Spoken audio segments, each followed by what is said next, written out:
Para sa mga mahilig sa kwentong aswang, subaybayan ang aming bagong channel, Aswang Diaries. Aswang Diaries. Pasukin ang mga nakakakilabot na mundo ng mga aswang. Aswang Diaries. Bago natin simulan ang kwento, please like and share the video. Huwag na din kalimutan mag-subscribe.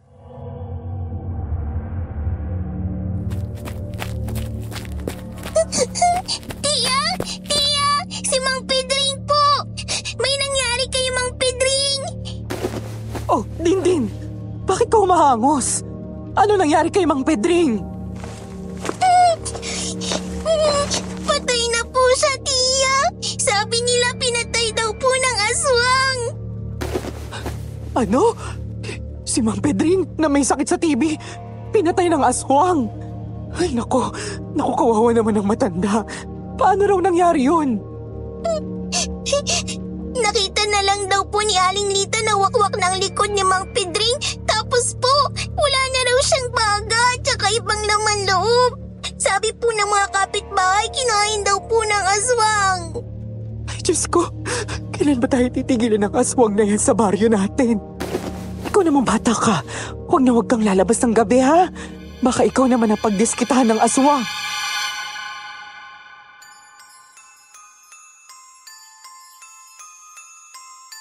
Ang pagiging sobrang mabait ay isang katangiang hinahangaan ng marami. Isa itong patunay na may mabuting puso ang isang tao, laging handang tumulong at magbigay. Ngunit minsan, ang labis na kabaitan ay nagiging maskara lamang. Isang paraan upang makuha ang tiwala ng iba. Kasangkapan upang maitago ang tunay na madilim na pagkatao. Ako po si Sid, hindi ko tunay na pangalan. Isa ako sa inyong matagal ng tagapakinig dito sa YouTube channel ninyo. May isang karanasan akong hinding-hindi ko malilimutan. Kahit mahigit 20 taon na ang lumipas, malinaw pa rin sa aking alaala ang mga nangyari noon sa probinsya ng aking tiyuhin sa Marinduque.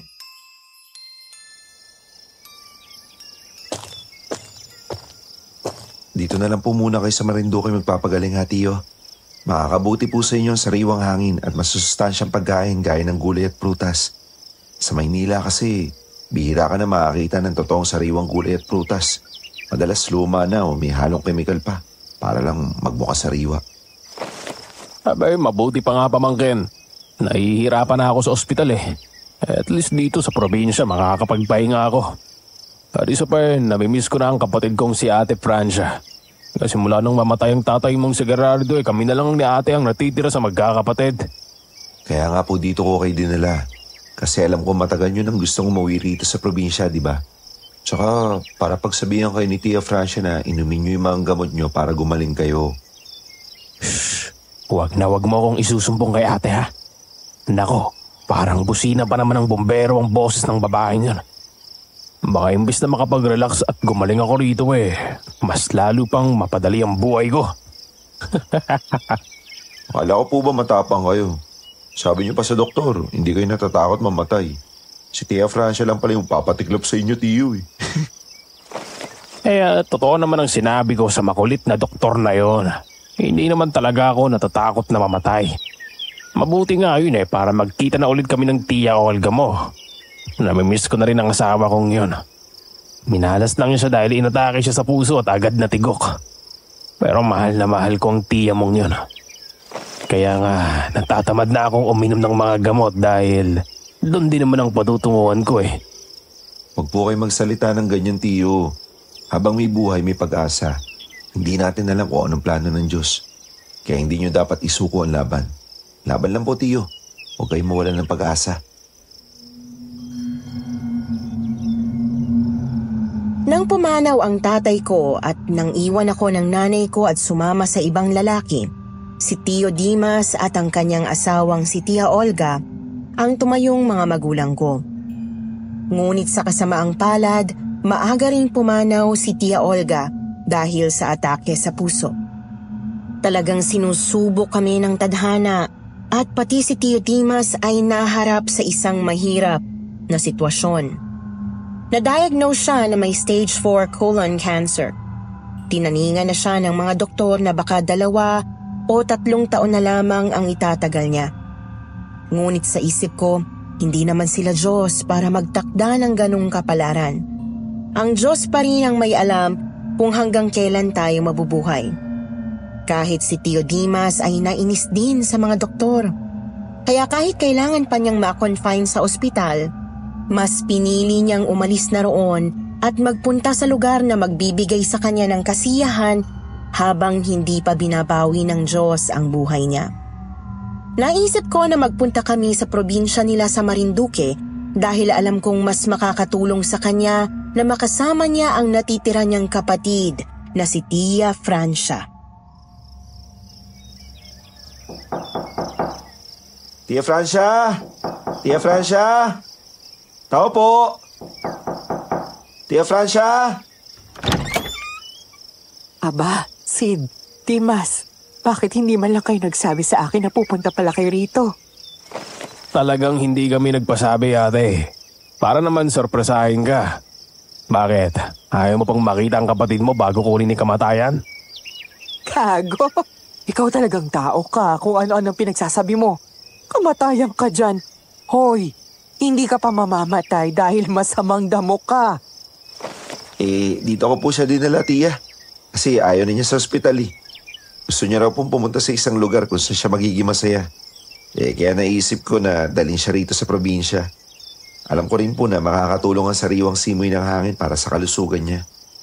Pero dapat magsabi muna kayo na may balak pala kayong pumunta rito. Para napaalalahanan ko man lang muna kayo. Lalo na ngayon may pinagdadaanan kami rito. Bakit po, Tia? May problema po ba?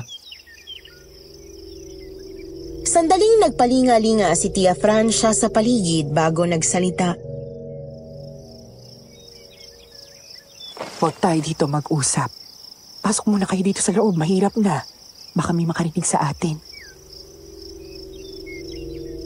Pagpasok namin sa bahay ni Tia Francia, agad kaming sinalubong ng batang si Dindin. Kuya Sid! Tio Dimas! Oh, kumusta Dindin? Laki mo na. Aba, eto na ba si Dindin? Abay, laking bata na. At mukhang makulit ah. Naku, Ate Francia.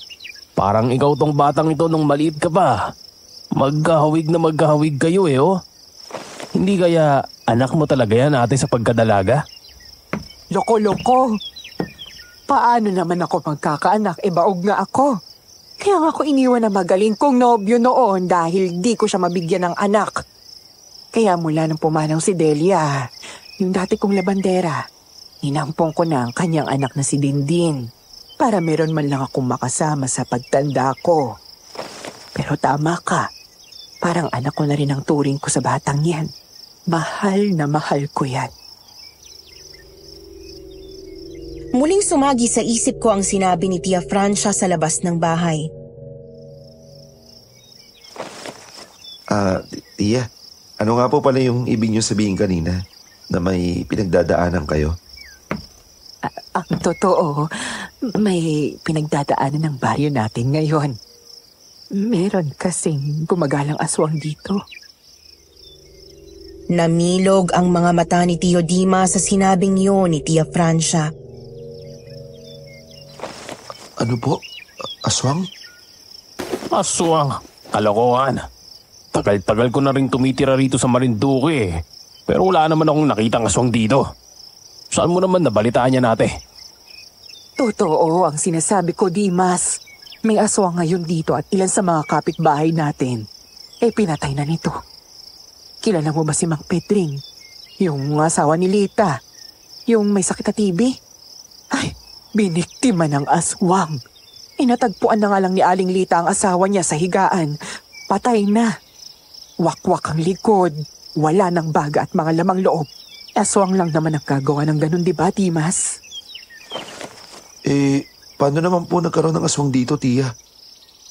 Hindi rin namin alam, Bigla na lang kasi naghasik ng lagi mga aswang na yun dito sa baryo. Ilang beses na nga namin itong sinasabi sa mga otoridad, wala naman silang pakialam.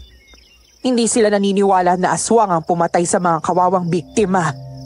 Hindi nga nababalitaan sa labas na may mga namamatay dito eh. Malay nyo naman, baka may kaaway tong si Pedring. Kaya tinodas nung kaaway niya.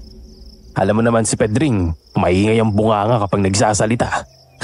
Daig pa ang babae. Dati nga diba, may kaaway yan sa sabungan. Muntik na nga siyang tagay ng lalaki kasi sinabihan niyang mukhang yungango. Kaya yun, nagalit at napikon sa kanya. Buti nga. Masyado kasing matabil ang bunganga ng lalaking yun eh. Kaya baka yun ang dahilan kung bakit siya pinatay. Hindi, Dimas. Paano mo maipapaliwanag yung wakwak niyang likod? Walang baga at laman loob. Sige nga. Walang tao ang may kakayahang gumawa ng ganun. Kaya malakas ang hinala namin na aswang ang may kagagawan noon. Naku, paano ba yan, Tio Dimas? Mukhang hindi magiging masayang bakasyon mo rito dahil may gumagala palang aswang. Baka mamaya, Tio, ikaw ang aswangin. Sus, di ako naniniwala sa aswang-aswang na yan. Pero kung babaeng aswang na sexy at kasing ganda ni Carmi Martin, magpapaaswang na ako bago mamatay. Diyan! Ayan, diyan ka magaling! Sa kalokohan! Kahit kailan ka talaga, Dimas. May sakit ka na nga, kamanyakan pa rin ang iniisip mo. Ay nako, ewan ko sa'yo. Samahan ko na nga kayo sa magiging kwarto nyo ni Sid. Huwag kang mag-alala, Dimas. 2 higaan yun kaya magiging komportable ka sa pagtulog mo. O tara na. Inihatid kami ni Tia Francia sa magiging kwarto namin. Pagpasok namin doon, bumungad sa amin ang isang malawak na kwarto na may 2 higaan. Oh, ito ang kwarto nyo. Dito malapit sa pinto ang higaan mo, Dimas. Sinadya ko talaga na dito ang magiging pwesto mo. Hindi ka pwede sa malapit sa bintana dahil delikado. Baka aswangin ka, gusto mo yon. Oh, kaya dito ka na lang sa may malapit sa labasan. Kahit naman malayo ka sa bintana, maaaliwalas din naman dito sa loob ng kwarto. At malamig na lalo na kapag gabi. Nanti ko naman, Sid. Dito sa gilid ang higaan mo. Malayo rin sa bintana. O sige na, iwan ko na muna kayo rito para makapagpahinga kayong 2. Tatawagin ko na lang kayo kapag kakain na tayo, ha? Kung may kailangan kayo, tawagin niyo ako. O kaya si Dindin. Sige po, Tia. Salamat po. Pagkatapos lumabas ni Tia Francia, nagsalita si Tio Dimas na may halong pagdududa.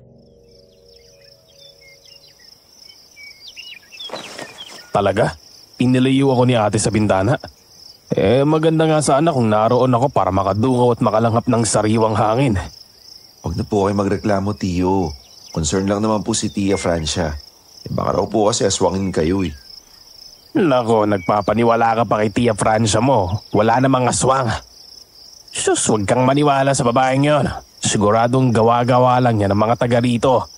Para isisi sa iba ang mga kasalanan ng kung sino man ang gumawa ng pagpatay dito. Ang mabuti pa ayusin mo na ang gamit natin para makapagpahinga na tayo. Kahit saglit lang. Kanina pa ako inaantok Napagod ako sa biyahe. Opo, Tio. Pero uminom muna kayo ng gamot nyo. Oras na po, Oo na. Ay nako, puro na lang gamot. Madededo rin naman ako. Sa mga unang araw sa probinsya, naging masigla si Tio Dimas. Hindi tulad noong nasa Maynila pa kami kung saan palagi siyang nakaratay sa higaan sa ospital. Dito sa probinsya, palagi siyang naglalakad-lakad at namamasyal. Sa pananatili namin doon, wala naman kaming naranasang kakaiba. Wala rin kaming nabalitaan na may bagong biktima ang sinasabi ni Tia Francia na aswang. Isang araw habang naglalakad-lakad kami ni Tio, may nakasalubong kaming matandang lalaki na may kasamang magandang dalaga. Nakita namin ni Tio na hirap ang matanda at ang dalaga sa dalang malaking sako. Kaya naisip namin ni Tio na magmagandang loob. Mawalang galang na po. Pero nakita namin na nahihirapan kayo sa pagbabuhat ng sakong dala nyo. Tutulungan na po namin kayo. Hayaan niyong kami na ang magbuhat ng mga yan, Tatang. Magandang miss. Alam niyo kahit may sakit ako, kayang-kaya ko pang magbuhat ng mabibigat. Huwag na, Tiyo. Ako na lang po mag-isa ang tutulong sa kanila. Mamaya kung mapano pa kayo. Kaya ko naman to eh. Pasensya na pero kaya na namin to ng lolo ko. Miss, kaya ko na to. Nahihirapan na kasi si Lolo eh. Sabihin niyo na lang sa amin kung saan kayo nakatira ha. Ihatid na namin kayo. Nga pala, ako si Sid. Ito naman ang Tiyo Dimas ko. Doon kami ngayon nakikituloy sa bahay ng kapatid ni Tiyo, si Tia Francia. Oo nga, kayang-kaya na yan ang pamangkin ko, Tatang. Miss Beautiful, kaya hayaan niyo nang tulungan niya kayo. Mga dayo kayo? Hindi kami nakikipag-usap sa mga dayo. Kaya hayaan nyo na kami. Kaya na namin to. Kinuha ng dalaga ang mga sako mula sa kamay ko at nakasimangot na naglakad palayo kasama ang lolo niya. Pero biglang lumingon sa amin ang matanda. Pasensya na kayo mga iyo. Pero kaya na ng apo ko ito. Salamat sa kagustuhan niyong tulungan kami.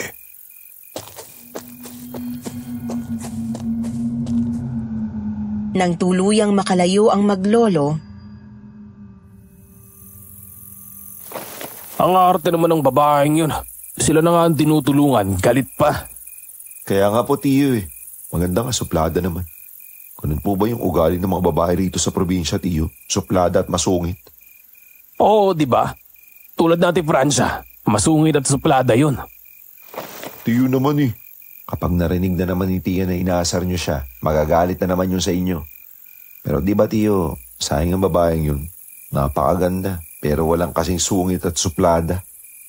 O, hayaan mo na, Sid. Di bale, marami pang magagandang chicks na pwede mong pagpilian.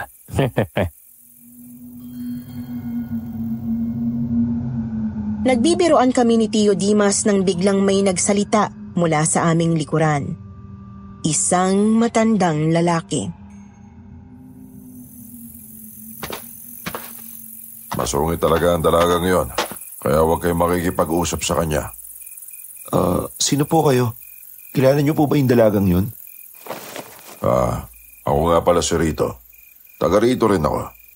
1 taon na ako naninirahan dito.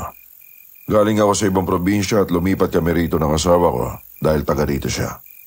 Kilalang kilala ko ang dalagang yon. Siya si Monina.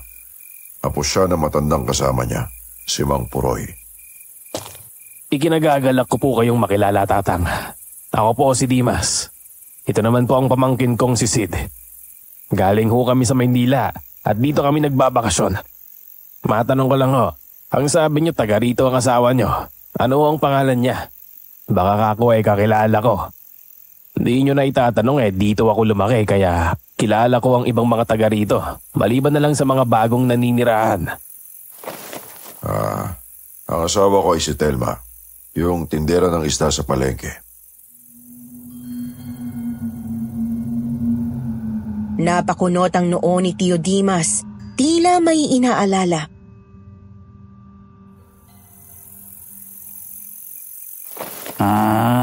Telma. Parang hindi ko na matandaan kung may Telma na taga rito. Tagal ko na kasing hindi nauwi rito eh. Sa Maynila na kasi ako tumira kasama ang asawa ko kaya bihira na lang ako nakakapunta rito eh. Alam ko kasi bago lang di sila tumira rito. Siguro mga 2 taon na bago ko siya nakilala. May iba ako. Sa susunod, huwag niyo nang kakausapin ang maglolo na yun, ha? Bakit po? Wala makasundo ang dalaga nga po ng matandang yun dito sa baryo dahil sa kasungitan niya. Kahit mga kalalakihan dito ilag kay Monina dahil suplada na, masungit pa. Manang-mana doon sa lolo niya na masungit. Po? Masungit yung dalaga? Oo. Pero yung matandang kasama niya mukhang hindi naman. Maayos nga magsalita kanina eh. Oo nga po. Parang hindi naman po masungit yung lolo niya. Humingi pa nga po sa amin ng pasensya sa pagsusungit ng apo niya eh. Naku, hubod ng sungit si Mang Puroy. Wala rin makasundo ang matandang yun dito. Nito na lang naging mabait yun dahil sa nagkasakit. Na stroke. Buti nga at gumaling pa yon. Ay nako, huwag na nga natin sila pag-usapan. Teka, ito. Kunin nyo na tong iba kong dalang mga isda. Meron ditong bangos, tilapia at iba pa. Nang isda kasi ako, kaya marami akong huli. Bilang mga bago ko kayong kakilala, hayaan nyo na bigyan ko kayo ng simpleng handog man lang. Ganito kasi ako kapag may bago akong kakilala at pakiramdam ko naman ay mabubuting tao. Binibigyan ko ng munting regalo. Kaya sige na, tanggapin nyo na to. Naku, nakakaya naman po sa inyo. Pinaghirapan niyo pang ulihin yan tapos ipamimigay niyo lang. Oo, kunin nyo na ang mga to at ang matitira sa aming mag-asawa. Talaga po? Abay, salamat ulit, Mang Rito. O Sid, matutuwa si Ate Francia kapag nag-uwi tayo ng mga isda. Mahilig pa naman yun sa isda. Oo nga po, Tiyo. Mula nang dumating tayo, puro isda na yung niluluto ni Tia. Paborito talaga niya yung isda, lalo na yung bangus. O paano, mauna na ako ha? At baka hinahanap na ako ng asawa ko. Muli, kinagagal ako kayo makilalang magtiyo. Sigurado ako magkikita pa tayo. Doon lang naman ako palagi sa may tabing dagat. Nakatambay kapag nangingisda. Salamat po ulit sa mga isda, Mang Rito. Pag-uwi namin sa bahay, agad naming ipinakita kay Tia Francia ang mga isdang ibinigay sa amin ni Mang Rito. Namilog ang mga mata niya sa gulat at tuwa nang makita ang malalaki at sariwang isdang dala namin. Ang dami niyo namang dalang isda at bangos. Mukhang ang sarap isangag nito saan nga ba galing ang mga ito? Binigay po sa amin yan nung nakilala namin ni Tiyo sa labas, si Mang Rito po. Tama si Sid. Ate, regalo yan sa amin ni Mang Rito na dito rin nakatira sa baryo. Mang Rito? Sinong Mang Rito? Wala naman akong kakilalang Mang Rito dito. Yung matandang lalaki po na nakausap namin habang naglalakad-lakad. Nakipagkilala po sa amin. Mukhang mabait naman kaya nagtiwala kami. Dito lang daw sila nakatira kasama yung asawa niya. Ang sabi niya kapag may bago raw siyang nakikilala, binibigyan niya ng regalo. Kaya ito, binigyan kami ng mga isda. Nako, wag na wag kayong basta tatanggap ng kung ano-ano sa mga hindi niyo kakilala dito. Mahirap na. Baka yung nagbigay sa inyo nito mga aswang. Baka mamaya kung ano pa ang inilagay niya dyan sa mga isda kapag nakain natin yan baka bigla na lang tayo maging aswang. Gumagala pa naman ang aswang ngayon dito sa baryo. Ayan na naman tayo sa aswang-aswang na yan, ate. Hindi aswang si Mang Rito. Hindi naman siya mukhang aswang Napakabait nga nung tao at binigyan pa kami ng mga isda kahit kakakilala pa lang namin. Mas maayos pa nga ang ugali ng matanda kaysa dun sa dalagang tinulungan ni Sid kanina. Pero nagtaray pa. Yun ang masama ang ugali. Yun ang galing sa aswang. At sino namang dalagang yun? Ganito po kasi yun, Tia. May nakasalubong po kaming magandang dalaga na may kasamang matandang lalaki. Napansin po namin na hirap sila sa dala nilang sako na hindi namin alam kung anong laman. Nagalo kami ng tulong ni Tiyo sa kanila pero sinungitan kami ng babae at sinabing kaya na raw nila. Naku, Tia, napakaganda niya. Artistahin nga Puti ng kutis at ang tangos ng ilong. Pero suplada at masungit. Mukhang masama ang ugali. Pero yung matanda na kasama niya, lolo niya pala. Maayos naman yung trato sa amin kanina. Humingi pa nga ng pasensya sa amin ni Tiyo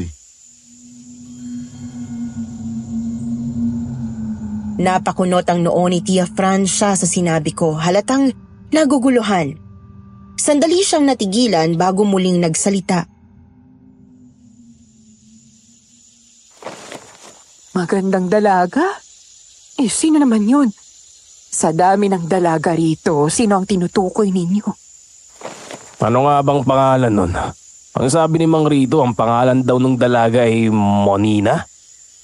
Tapos yung lolo naman ay si Mang Puroy. Ang sabi nga ni Mang Rito, masungit daw talagang maglolo na yun. Kundi nga raw nagkasakit yung matanda hindi mag-iibang ugali. Si Monina? Aba, kilala ko yung lolo niya na si Mang Puroy. Kilala mo sila, Tia? Paano mo sila nakilala, ate? Mga bago lang din ba sila rito? Oo, kilalang kilala ko ang maglolong yun. Bago lang sila dito sa baryo. Siguro mga 2 taon pa lamang. Bagong lipat lang sila rito galing sa Antique. Si Mang Poroy, isang magaling na albularyo dito sa baryo. Sa kanya nagpapagamot ang mga taga rito. At si Munina naman, na apo niya, isa na ring albularya. Tulad ng lolo niya. Magaling din siyang manggagamot.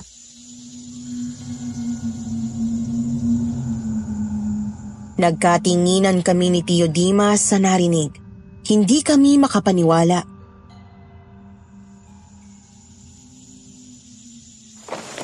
Mga albularyo at albularya ang maglolong yun? Albularya pala ang maganda at supladang babaeng yun.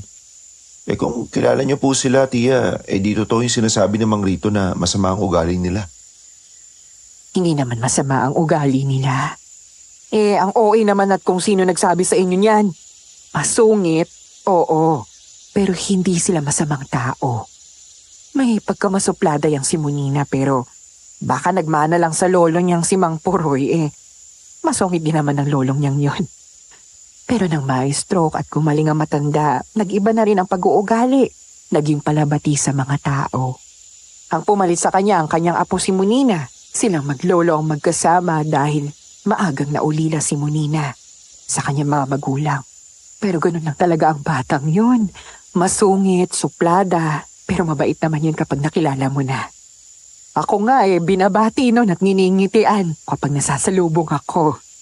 Pero yung Mang Rito na sinasabi ninyo, hindi ko talaga yun kilala O baka hindi ko lang talaga siya matandaan. Ano nga ulit yung pangalan ng asawa niya? Telma po. Telma po yung sinabi niyang pangalan ng asawa niya na tindera raw po ng isda sa palengke. Telma? Teka, baka yung Telma na nagtitinda ng daing sa palengke. Pero Rito ba ang pangalan ng asawa niya? Ay nako, hindi ko talaga matandaan pero basta kahit mukhang masarap ang mga isda na dala niyo ay hindi natin kakainin yan. Itatapon natin yan. Ano ka mo? Ate naman, sayang naman itong mga isda na ito kung hindi natin papakinabangan. Nagmamagandang loob nga si Mang Rito na ibinigay yan sa amin tapos itatapon mo lang. Oo nga po, tiya. Mukhang wala naman pong masama sa binigay ni Mang Rito. Tsaka sayang po kung itatapon na lang natin, di ba? Magkano rin yung mga istang to kapag binenta? Saka ate, mga isda lang naman yung mga yan. Wala naman kung anong sumpayan Maraming tao ang hindi nakakakain ngayon. Pagpasalamat na nga lang tayo at binigyan tayo ng pagkain. Abay, ilang araw na din nating ulam yan. Basta itapon nyo yan dahil hindi ko naman kilala kung sino ang nagbigay niyan. Hindi natin alam kung saan nanggaling ang mga istang yan. Buti sana kung walang gumagalang aswang dito, ayoko mapahamak tayong lahat.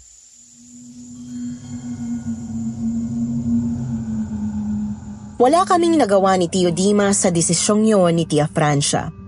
Hindi namin nagawang kumontra sa gusto niya dahil nakikitira lang kami sa bahay niya.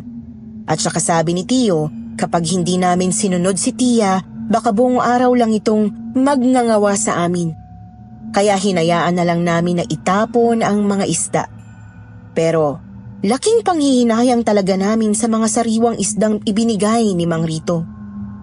Ngunit bukod doon, nagtuloy-tuloy naman ang pagbabalik ng sigla ni Tio Dimas habang naroon kami sa probinsya. Masaya kami ni Tia na unti-unting gumaganda ang pakiramdam niya. Pero isang araw, nagising na lang kami nang bumungad sa amin ang isang nakababahalang balita.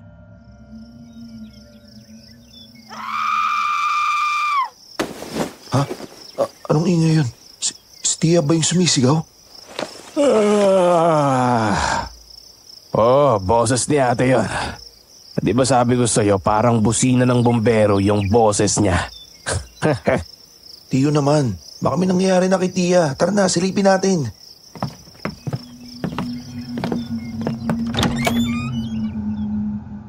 Pupungas-pungas pa kami ni Tio Dimas nang lumabas ng kwarto. Paglabas namin ng bahay, napansin naming may pinagkakaguluhan ang mga kapitbahay. Doon namin nakita si Tia Francia, umiiyak habang mahigpit na yakap-yakap si Dindin.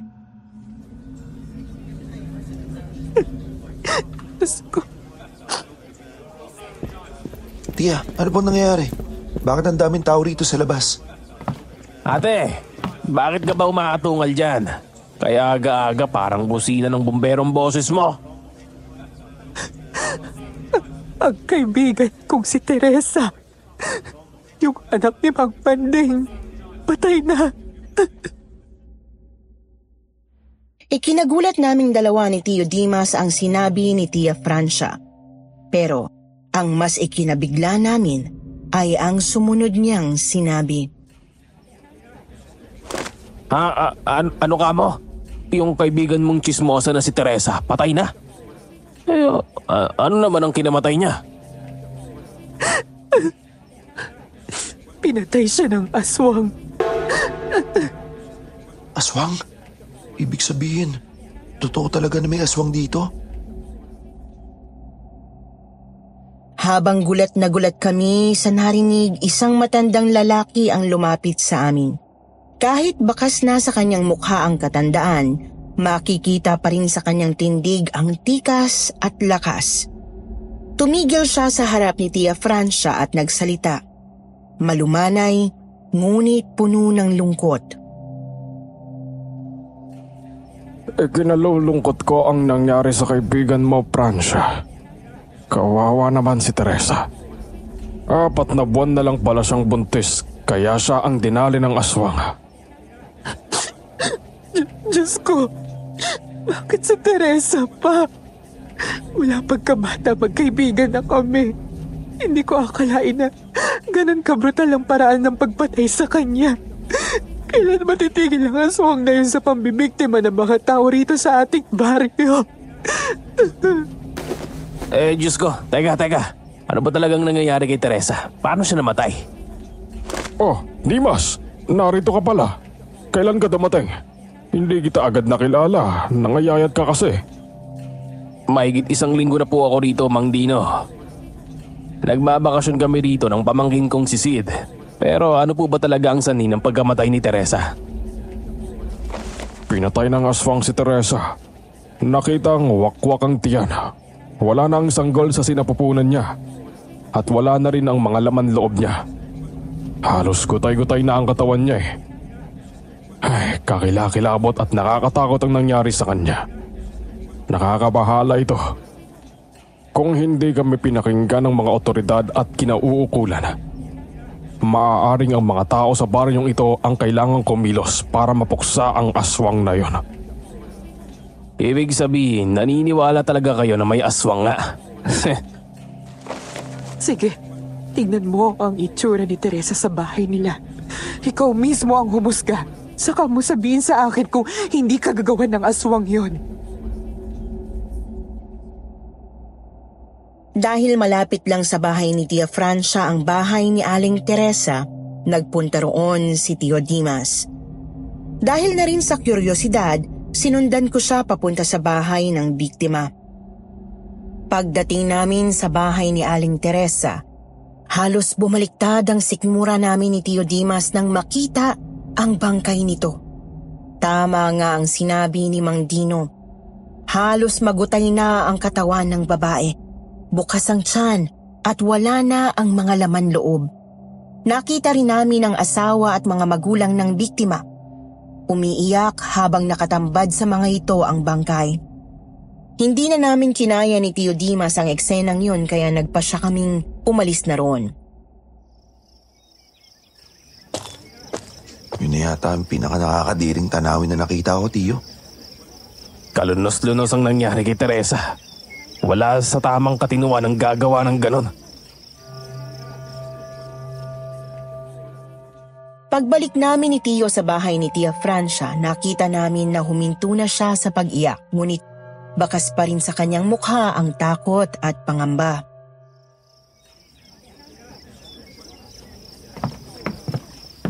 O ano, nakita niyo na. Sige, sabihin niyo sa akin kung hindi aswang ang may gawa nun kay Teresa. Hindi tao ang gagawa ng ganun, kundi aswang lang.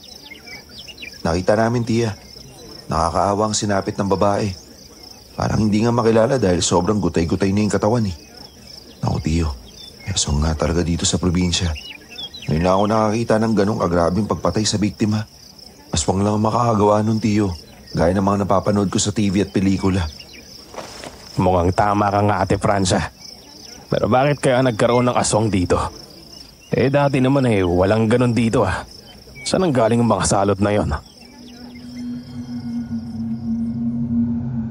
Nang araw na yon, naging aligaga ang buong baryo sa muling panggugulo ng aswang. Inutusan ako ni Tia Francia na bumili ng asin at bawang sa tindahan na malapit sa bahay. Habang papunta ako sa tindahan, hindi ko inasahan na muli kong makakasalubong si Monina. Ikaw yung masungit na babae kahapon ah. Bakit mo ako tinitignan ng ganyan? Alam kong nakausap niyo siya kahapon. Kung ayaw niyong mapadali yung buhay niyo, layuan niyo siya. Pagkatapos niyang sabihin yon, agad na umalis si Monina. Naiwan akong litong-lito. Hindi alam kung ano ang iisipin. Paulit-ulit kong inaalala ang huling sinabi niya. Pilit na inuunawa ang ibig niyang ipahiwatig. Tahimik kong tinanaw ang papalayong si Monina habang ang dibdib ko ay unti-unting binabalot ng kaba at pangamba. Anong sinasabi ng babaeng yun? Nakakatakot siya kung tumingin. Tama si Mang Rito. Dapat iwasan na namin siya. Pabalik na ako sa bahay nang makita ko si Tio Dimas na kausap si Mang Rito.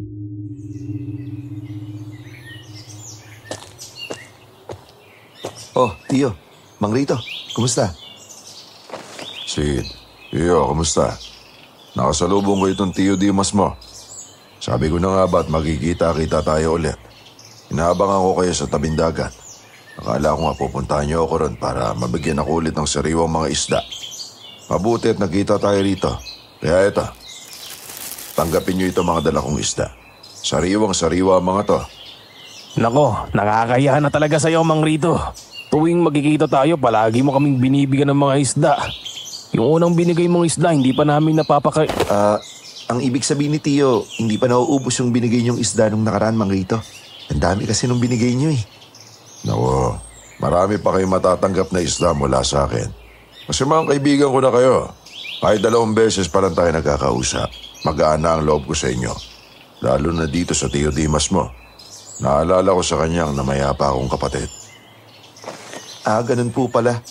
Pero hindi po ba mababawasan yung kita nyo sa pangingista dahil palagi nyo kami binibigyan ng isda, Mang Rito? Nako, hindi naman. Saka palagi naman ako nakakahuli ng maraming isda sa dagat. Kaya ayos lang yan. Ang bait mo talaga, Mang Rito. Kaya gusto kong imbitahan ka sa bahay ng kapatid ko para man lang mahaba-haba ang kwentuhan natin. Alam mo na, doon ka na rin kumain ng tanghalian. Siguro sa mga susunod na araw na lang. Dahil kailangan ko nang umuwi sa amin. Baka hinahanap na ako ng asawa ko. Ganun ba, Mang Rito? Sige, kung kailan ka pwede. Bukas ang bahay ng kapatid ko para sa'yo. Para makilala ka na rin niya. Ikinuwento ka na namin sa kanya ni Sid eh. Sige, salamat Dimas. Nagpaalam na si Mang Rito at naglakad ng papalayo. Nang makaalis ang matanda ay binulungan ako ni Tio Dimas. Tinanggap ko itong mga isda na ibinigay ni Mang Rito. Pagdating natin sa bahay, huwag mong sasabihin kay Ate Francia na si Mang Rito ang nagbigay niya na. Sabihin mo binili natin. Ha? Bakit po, Tio? Di ba nga sabi ni Tia Francia, huwag tayong tatanggap ng kung ano sa hindi pa natin kakilala. Baka mamaya kapag nalaman niya to, bungangaan ka na naman niya. Tsaka muntik mo na sabihin kay Mang Rito na hindi natin napakinabangan yung mga binigay niyang isda. Baka kapag nalaman niya na tinapon natin, baka sumama yung loob niya. Nako, sanay na ako sa pagbubunganga ni ate. Kaya huwag mo siyang pansinin. Pag-uwi natin sa bahay, agad natin itong ipaluto sa kanya. Mukhang ang sarap-sarap kasi nitong mga isda ni Mang Rito eh. Napakamot na lang ako ng ulo at sumunod sa utos ni Tio Dimas. Pagdating sa bahay, agad na ipinaluto ni Tio Dimas kay Tia Francia ang mga isdang ibinigay ni Mang Rito. Sinabi niya kay Tia na binili namin yon mula sa isang tindera ng isda na nadaanan namin sa labas. Sinigang at sweet and sour ang niluto ni Tia Francia sa mga isda at yon ang kinain namin sa tanghalian at hapunan. Sarap na sarap naman si Tio Dimas habang nilalantakan ang mga isda kaya't busog na busog siya ng gabing yon. Ngunit kinabukasan, may kung anong hindi inaasahan na nangyari kay Tio Dimas.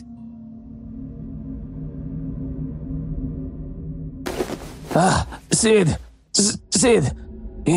Hindi ako makabangon, Sid! Bakit po, Tio? Anong nangyari sa'yo, Tio? Anong masakit? Hindi ko alam. Pagkagising ko, nasakit na ang katawan ko at hindi na ako makabangon.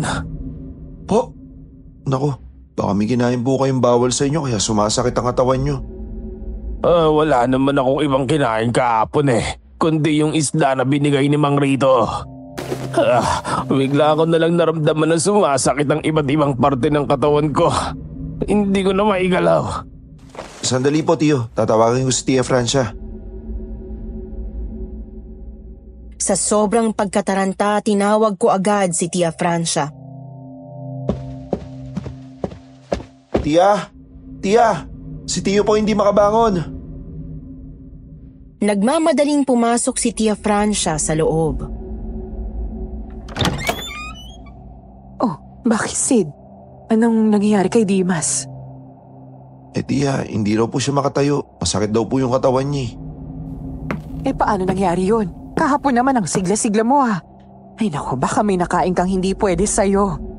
Wala naman po siyang ibang kinain kundi yung isda na nabili namin. Nang bigla na lang sumuka si Tio Dimas na ikinawindang namin ni Tia Francia. No po, Tio. Ba't ganyan yung kulay na suka mo? Bakit kulay itim? Biglang kinabahan si Tia Francia sa nangyayari. Nailagay niya ang mga kamay sa kanyang bibig. Diyos ko, Dimas, ano nangyayari sa'yo? Bakit kulay itim ang sinusuka mo? Ano yan? Tia, ano ba talaga nangyayari kay Tio? Bakit nagkakaganyan siya? Ngunit maya-maya, tumigil na rin sa pagsusuka si Tio Dimas at unti-unting nakatulog. Nilapitan ni Tia Francia si Tio at sinipat ito. Ang taas ng lagnat niya. Sid, kinakabahan ako. Sa nangyayari sa kapatid ko. Parang nangyari na ito sa nakaraang linggo sa kapitbahay. Si Mang Efren, na bigla na lang ng hina, nagkasakit at nagsusukat pagkatapos ay... Pagkatapos ay ano, Tia? Pagkatapos ay namatay siya. Namilog ang mga mata ko sa sinabing yun ni Tia Francia. Namatay? Ano raw po ang kinamatay? Namatay siya dahil sa aswang. Ano po? Aswang na naman ang may gawa? Oo, nakita na lang siya ng asawa niya na wakwak ang tiyan at wala nang lamang loob. Ganon din ang nangyari kay Mang Pedring na may sakit sa TB. Natatandaan mo yun? Pinatay din siya ng aswang. Wakwak ang likod niya at wala nang baga at lamang loob. Nangilabot ako sa narinig ko. Bigla kong naalala ang nakita kong sitwasyon ng bangkay ni Aling Teresa na kaibigan ni Tia, na pinatay din ng aswang. Di Tia, may posibilidad na baka ganun din ang mangyari kay Tio. Ayoko mang sabihin ito pero oo. Ganon din ang maaaring mangyari sa kanya kung hindi natin maagapan to. Kailangan siya ng manggagamot o ng isang albularyo. Kailangan natin ng tulong ni Monina. Si Monina? Yung mataray na babae? Oo, siya. Siya yung pamilya ni Mang Delphine. Nung nagkasakit ang matanda, hindi sila humingi ng tulong sa maglolong albularyo kaya ayun, namatay ang matanda at nakain ng aswang. Kaya ngayon, kailangan na natin ng tulong ni Monina para maagapan natin at hindi mabiktima ng aswang ang kapatid ko. Kailangan natin siya. Paano po, Tia? Halika, Sid. Puntahan na natin ang bahay ni Monina. Pinabantayan muna ni Tia Francia si Tio Dimas kay Dindin at nagmadali kaming pumunta sa bahay ni Monina. Ilang minuto rin kaming naglakad hanggang sa marating namin ang bahay ng maglolong albularyo. Napansin ko na malapit na pala yun sa bundok. Palapit na kami nang makita namin si Monina na abala sa pagwawalis ng bakuran.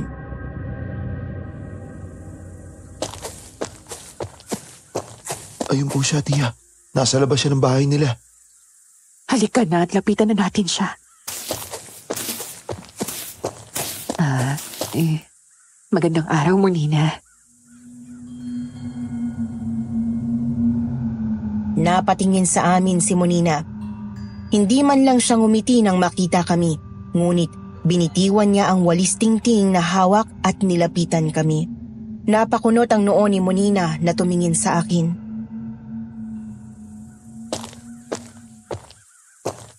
Mukhang alam ko na po ang dahilan kung bakit nagpunta kayo rito. Hintayin niyo na lang po ako at magpapaalam lang po ako kay Lolo. Pumasok si Monina sa loob ng bahay. Pagkalipas ng ilang minuto ay lumabas siya na may dalang bayong. Kailangan na po nating magmadali. Baka mahuli na ang lahat. Mabilis na naglakad si Monina papunta sa bahay ni Tia Francia. At wala na kaming nagawa kundi ang sundan siya. Tia, paano po niyo nalaman ang pakay natin sa kanya? Hindi ko rin alam, Sid. Siguro yun yung taglay niyang kapangyarihan bilang albularya. Kaya ang mabuti pa, sundan na lang natin at pumunta sa bahay. Pagbalik namin sa bahay ni Tia Francia, agad kaming pumasok sa kwarto namin ni Tio Dimas. Gulat na gulat kami nang makita naming umiiyak si Dindin. Halos sabay-sabay kaming napatingin kay Tio Dimas. Nakahiga pa rin po ito ngunit hindi na gumagalaw. Ang sabi ni Dindin matapos daw naming umalis ni Tia, bigla raw umiyak si Tio Dimas dahil sa matinding sakit sa likod. Ilang sandali ay bigla na lang itong nawala ng malay. Hindi raw alam ni Dindin ang gagawin kaya walang nagawa ang bata kundi umiyak habang hinihintay ang pagbabalik namin. Lumapit si Monina, lumuhod sa tabi ng kama at dahan-dahang inangat ang kumot na nakatakip sa katawan ni Tio Dimas. Maingat nitong sinilip ang likod ni Tio. Habang ginagawa niya yon, lalong bumigat ang kaba sa aming dibdib. Nang makita ni Monina ang likod ni Tio Dimas, ay namilog ang kanyang mga mata at agad siyang napalingon sa amin. Hindi ko akalain na magiging mabilis ang pagkakaroon ng sugat niya sa likod. Nagulat kami ni Tia Francia sa sinabing yon ni Monina. Sugat? Paano siya nagkaroon ng sugat sa likod? Ipinasilip sa amin ni Monina ang likod ni Tio Dimas. Napaatras kami at naitakip ang mga kamay namin sa bibig nang makita ang malaking sugat sa likod ni Tio. Nagnanaknak yun at may nana.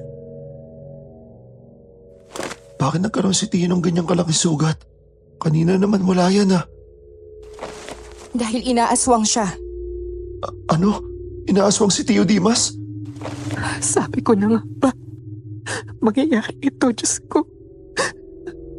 Napakawalang kaya talaga ng aswang na yun. Pati ba naman ang kapatid kong may cancer at may taning na ang buhay? Hindi pinapatawad. Anong gagawin natin, Tia? Paano na si Tio? Kailangan nating mahuli ang aswang nang may kagagawa nito. Unti-unti nang kinakain yung laman ng lalaking ito. At kung hindi tayo magmamadali, mamamatay siya. Hindi na pigilan ni Tia Francia ang pag-agos ng kanyang luha. Awang-awa siya sa kalagayan ng kapatid niyang nakaratay.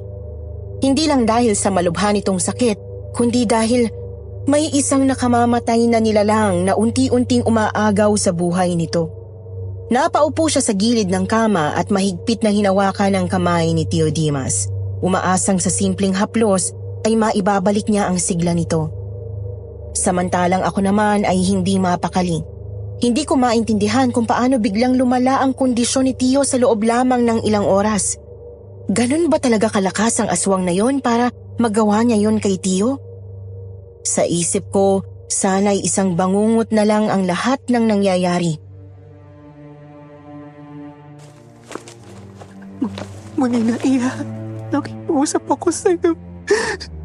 Tulungan mo ang kapatid ko. Hindi siya dapat mamatay sa aswang na yun. Oo nga, Monina. Tulungan mo si Tio Dimas. Ayoko mamatay siya sa ganitong paraan. Nakikiusap kami sa'yo. Dapat kasi pinili niyo ang kaibigan niyo. Ayan tuloy. Pagkatapos ng sinabi niya ay makahulugan siyang tumingin sa akin. Pero wag po kayong mag-alala. Ako na ang bahala. Ako ang uhuli sa aswang. Pagsapit ng gabi, isinagawa ni Monina ang kanyang plano upang mahuli ang aswang na gustong bumiktima kay Tio Dimas. Kinuha ni Monina ang dalang bayong at may kinuha mula sa loob nun. Inilabas niya mula roon ang isang sinulid. Pinakapinong sinulid yon. Pagkatapos ay ipinikit ang kanyang mga mata at umusal ng mga salita na hindi namin maintindihan. Ano pong ginagawa niya, Tia? Anong gagawin niya sa sinulid at bakit niya dinadasalan? Hindi ko rin alam kung anong ginagawa niya. Pero baka yan ang paraan para mahuli ang aswang na nagpapahirap sa Tio Dimas mo. E paano naman po makakahuli ng aswang ang sinulid na yan? Panood na lang tayo sa gagawin niya at huwag ka na masyadong matanong. Ilang minutong nagdasal ng taimtim si Monina habang hawak ang sinulid. At pagkatapos ay inihanda niya ito para gamitin sa paghuli sa aswang. Bukod sa sinulid, may iba pang bagay siyang inilabas mula sa loob ng bayong. Dahil sa matinding kuryosidad, hindi ko napigilan ang magtanong sa kanya.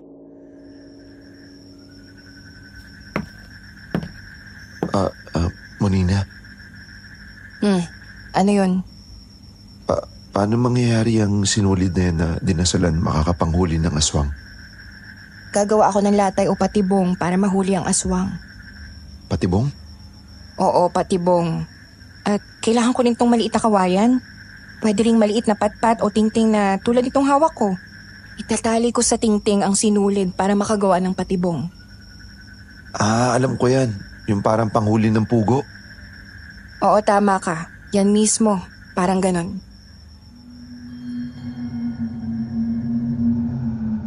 Napakamot na lamang ako ng ulo ko sa mga ipinaliwanag sa akin ni Monina. Hindi pa rin manguya ng isip ko kung paano makakahuli ng aswang ang manipis na sinulid na yon. Ngunit makalipas ang ilang oras, hindi namin inasahan ang mga sumunod na nangyari.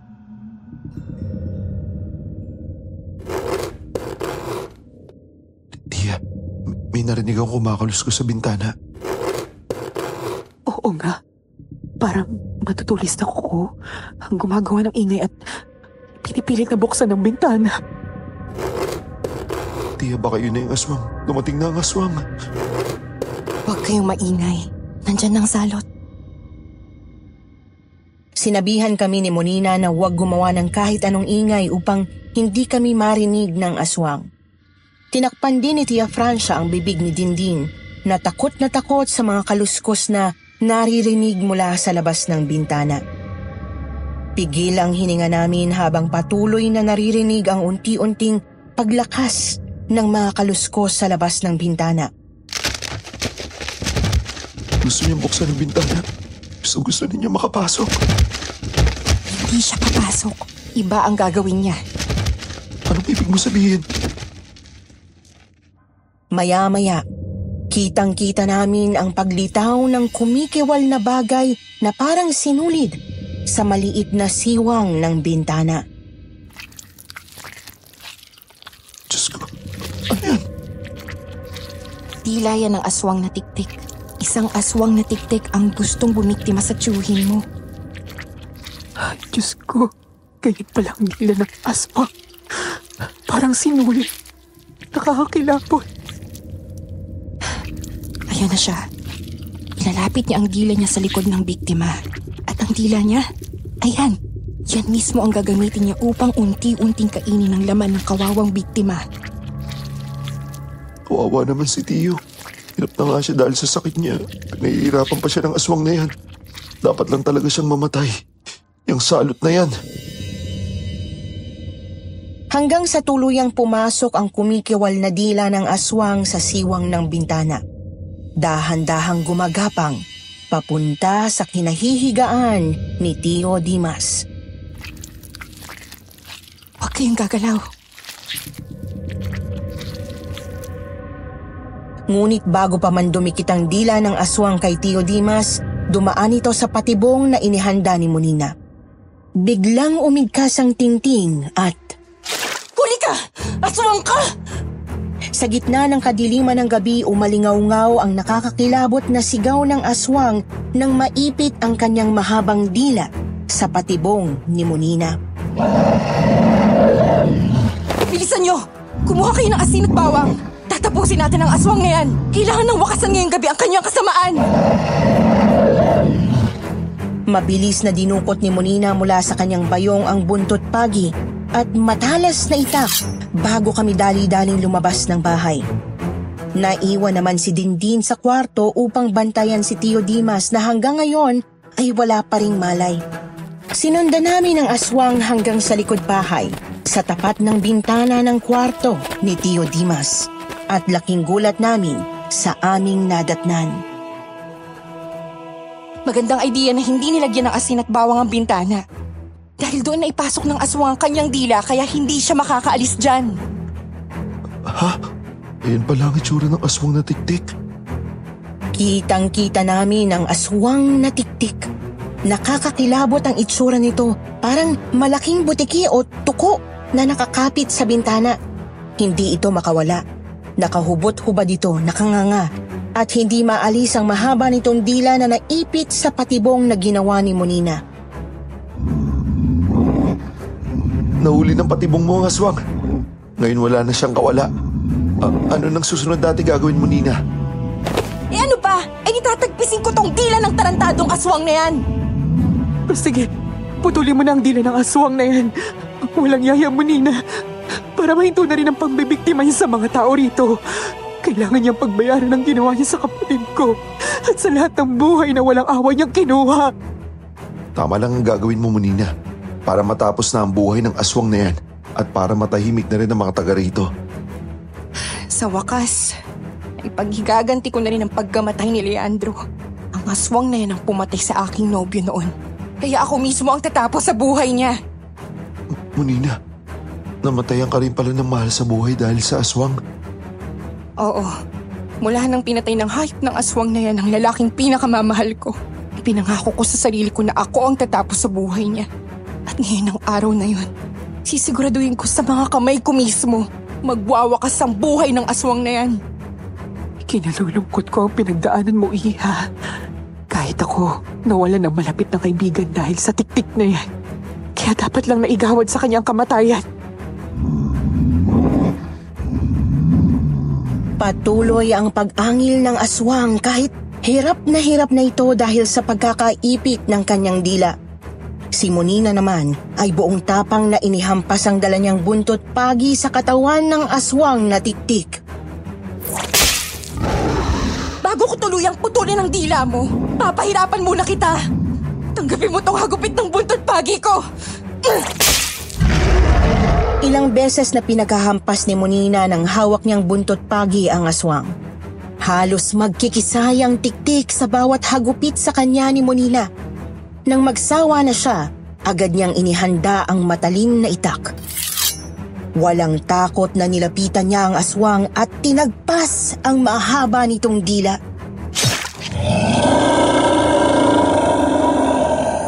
Muling gumuhit sa dilim ng gabi ang nakakatakot na sigaw ng aswang nang maputol ang dila nito.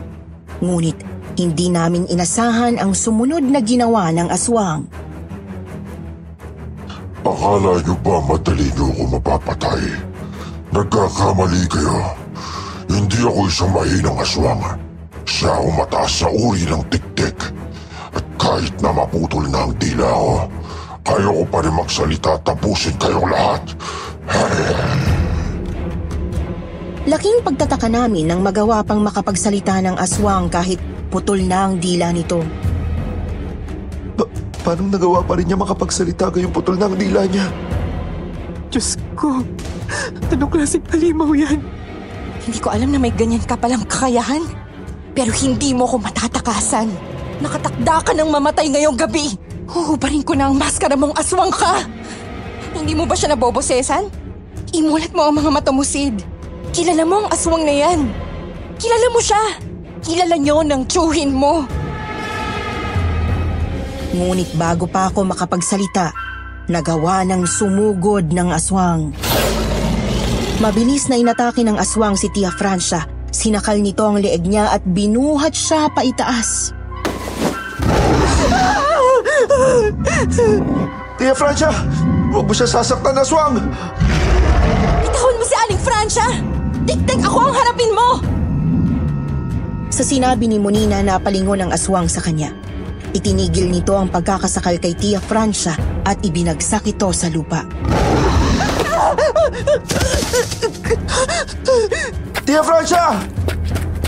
Agad kong nilapitan si Tia Francia na namimilipit sa sakit dahil sa marahas na pagbagsak ng aswang sa katawan niya sa lupa. Samantala, ang aswang na tiktik ay sinugod naman si Monina. Kaya lang gusto mo, pagbibigyan kita. Ikaw ang uunahin ko. Hindi ko makakalimutan ang ginawa mo sa akin. Gaganti ako sa pagkagupit mo sa akin ng buntot pagi at sa pagbutol mo ng aking dila. Wala na akong pakialam sa nararamdaman ko sa iyo. Ang mahalaga ngayon ay makaganti ako sa iyo. Akala mo natatakot ako sa'yo, ha? Wala rin akong pakialam sa nararamdaman mo. Dahil noon pa man, wala ka na talagang aasahan sa akin. Ang kapal ng mukha mong ligawan ako. Amoy lupa ka nga. Asal demonyo ka pa? Walang-wala ka kay Leandro. Ano nangyari sa pinakamamahal mong si Leandro? Ayun, nabubulok na sa ilalim ng lupa dahil isa siyang mahinang nilalang. Hindi siya umubra sa aswang na tulad ko, kaya maaga niyang nakaharap sa kamatayan. Huling beses mo nang sasabihan ng ganyan si Leandro. Dahil bukod sa dila mo, tatagpisin ko na rin yung ulo mong hayop ka! Muling inihampas ni Monina ang hawak na buntot pagi sa aswang. Ngunit mabilis itong nakaiwas. Gagamitin sana ni Monina ang dalang itak, ngunit nagawa siyang sugatan ng aswang sa tagiliran gamit ang matutulis nitong kuko. Mabilis na dumaloy ang masaganang dugo mula sa sugat niya at ramdam na ramdam ni Monina ang matinding sakit. Sa kabila nun, hindi siya nagpatinag. Determinado pa rin siya na tapusin ang laban. Hindi mo ako basta-basta mapapasuko! Aswang ka! Umanda ka sa akin! Monina, ayos ka lang ba? Mukhang masama ang lagay ng sugat mo. Sid, tulungan mo si Monina. Ito ang supot ng asin. Gamitin mo yan sa aswang. Mabuti at inilagay ko yan sa bulsa ko. Bilisan mo at muli nang atakihin ng aswang. Pero, Tia, paano po kayo? Huwag mo akong alalahanin. Kaya ko ang sarili ko. Tinutulungan niya tayo para mailigtas ang tiyo mo at sa aswang na yun. Kaya ngayon, siya naman ang nasa peligro kaya dapat natin siyang tulungan, Sid. Kaya ano pang hinihintay mo? Dali, kumilis ka na. Kahit natatakot ako, nilakasan ko ang loob ko. Agad kong kinuha ang supot ng asin kay Tia Francia. Nang lingunin ko ang aswang, muli nitong aatakihin si Monina gamit ang matutulis nitong kuko. Si Monina naman, kahit hinang-hina dahil sa malaki niyang sugat sa tagiliran, akmang tatayo pa rin siya upang hampasin ng buntot pagi ang aswang. Ngunit, inunahan ko na siya. Dumakot ako ng asin mula sa supot at isinabo yon sa aswang. Agad itong napasigaw sa matinding hapdi. Parang sinusunog ang balat ng aswang. Namilipit ito sa sakit at nangisay. Sa gitna ng kanyang pagngangalit, bumaling ito sa akin. Ang kanyang mga mata ay nagliliyab sa galit. Buwisit ka, lalaki ka. Pakilamero ka. Mukhang gusto mo ikaw ang mauna sa impyerno. Tignan Tingnan natin kung makakalapit ka sa akin. Muli kitang sasabuyan ng asin. At saka pwede ba, huwag ka na magsalita. Ang pangit ng boses mo. Para kang bulol na hindi ko maintindihan. Gago ka pa eh. Paano ako hindi magiging ganito? E tinagpas ang bracelet na babae na dila ako. Pero buti na lang talaga at isa akong mataas na uri ng tiktik. Kundi ay hindi na ako makakapagsalita habang buhay. Kasalanan mo ito. Sayang, maganda ka pa naman at ikaw ang tipo ko. Pero dahil sa ginawa mo sa akin, hindi kita patatawarin. Dapat lang sa'yo yan, gunggong na aswang. Masyado ka ng maraming sinabing bulol ka. Ito ang tikman mo. Hindi ko namalayan na muling sinugod ni Monina ang aswang.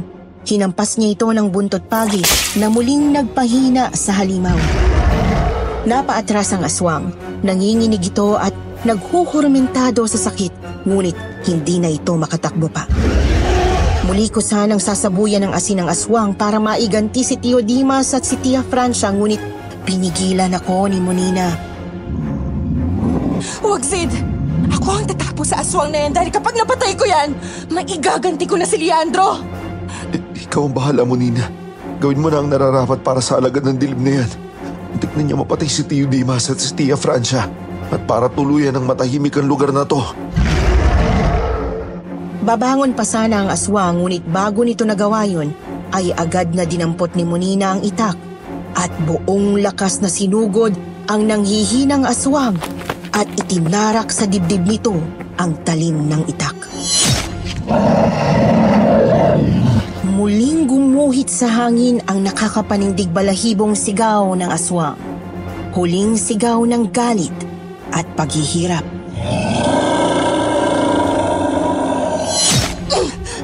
Para yan sa lalaking pinakamamahal ko na pinatay mo! At para sa lahat ng inosenteng tao na naging biktima mo, bumalik ka na sa impyernong pinanggalingan mo! Dahan-dahang nangisay ang aswang at bumagsak sa lupa. Ilang saglit lang ay nagbago ang anyo nito at bumalik sa anyong tao. Laking gulat ko nang makita ang tunay nitong anyo. Ikaw ang aswang Mangrito? Kilala mo siya, Sid. Kilala mo ang aswang na yan. Oo, Tia. Siya yung sinabi namin sa ni Tio Dimas. Ang matandang nagbigay sa amin ng mga isda. Nilinlang lang pala niya kami. Akala namin totoong nakikipagkaibigan siya. Pero isa pala siyang aswang at gusto pang biktimahin si Tio. At ikaw naman, aswang. Hindi kami dapat nagtiwala sa'yo. Wala kaming kaalam-alam na ikaw palang salot na pumapatay sa mga taga rito. Gusto mo pang kainin si Tio. Pero ngayon, hindi ka na makapambibiktima pa. Tapos na ang kasamaan mong bulol ka. Boy! Hindi rito ang pangalan niya. Ang totoo niyang pangalan ay Fabian. Matagal na akong nililigawan ng matandang aswang na yan eh. Kahit nung nandun pa si Lolo, sa dati naming tirahan sa kabilang baryo. Inatake at pinatay niya ang kaisa-isang lalaking minahal ko. Kaya mula noon, pinangako ko sa sarili ko, gagantihan ko ang aswang na yan. Dahil sa nilandakan ng isda, nahulog sa patibong ko ang gunggong mong tuwin. Aha, kaya mo pala kami binibigyan ng mga isda. Pala para mabiktima mo si Tio. Ibig sabihin, siya pala ang nagbigay sa'yo ng isda noon. Ay, sabi ko na nga ba, masama ang kutob ko sa mga isdang yun eh. Mabuti na lang ay tinapon natin, pero anong sinabi niyang nakakain pa rin ng isda si Dimas? Kasi po, Tia, may hindi po kami nasabi sa inyo. Nung makita po ulit namin siya ni Tio, tinanggap po niya yung mga isdang bigay ng aswang. Sinabi lang po niya na binili namin sa tindera ng isda, pero ang totoo, galing sa aswang na yan ang mga isdang kinain natin. Ano? Diyos ko, munti ka na tayo mapahamak dahil sa ginawa niyo, Sid. Patawad po, Tia. Sinabihan ko naman po si Tio pero hindi po siya nakinig eh. Gusto niya po talagang kainin yung mga isda. At ayan ang napalaan niya. Ay, munti na siyang mapatay ng aswang dahil sa kasibaan niya. Huwag po kayong mag-alala. Kahit nakainin niyo ang isdang binigay niya, wala po yung epekto sa inyo dahil Hindi naman kayo ang napili niyang biktimahin. Ang tiyuhin ni Sid talaga ang target niya. Tatalab lang ang kapangyarihan niya sa taong pinili niyang biktimahin. Hindi nagtagal, tuluyan ang nalagutan ng hininga ang aswang na si Mang Rito. Ilang sandali pa, dumagsa ang mga kapitbahay na nakarinig ng kaguluhan. Nang makita nila ang bangkay ng aswang na nakahandusay sa lupa, nagsigawan sila sa tuwa. Sa tindi ng galit at takot na idinulot nito sa kanilang baryo, kahit patay na ito, pinagtataga pa rin nila ng itakang bangkay hanggang sa magkapira-piraso ang katawan nito. Hindi pa sila nakontento. Binuhusan pa nila ito ng gasolina at sinunog hanggang sa maging abo. Sa pagkawala ng aswang, isang himala rin ang nangyari. Unti-unting naghilom ang sugat sa likod ni Tio Dimas. Maya-maya lang nagkamalay na siya at bumuti na rin ang kanyang pakiramdam.